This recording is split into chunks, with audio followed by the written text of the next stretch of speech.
All right, second grade, it's time to stamp our chops. Okay, remember our chop is the stamp that is our signature on our Sumi-e painting. So we have already made our little chops out of foam, right? And we put a little tapey handle on the back. We have written our letters backwards. We flipped it, mirror image, into a border. And now we're gonna print. But the first thing that we're gonna do is we are going to put our name on this little slip of paper and we're gonna flip it over, okay? Just like that. Then we're gonna take our stamp and our red marker and open it up. If you see the marker, it has an angle where there's a side that's kind of flat. If we tip the marker at an angle when we try to color it, then it will cover more quickly and more evenly. The traditional color for the chop stamps is red. Okay, so if we want to be traditional, we're going to cover this with red. Close my marker.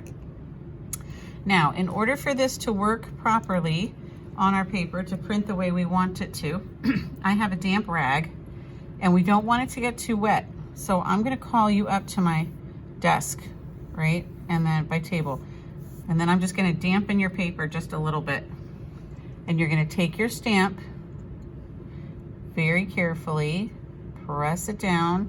You don't ever want to take both hands or, yeah, you don't ever, you always wanna have at least a finger on your stamp, right? And you can either press, kind of press all around, make sure you get the edges and the middle. So you have to let go of this part for the pressing. And then when it comes time to pull it back up again, right, you're just gonna boop, pull it right straight up, okay?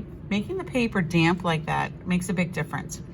So now you have your signature chop stamp, but it's on a separate piece of paper. So we're gonna set that aside for a moment and let it dry.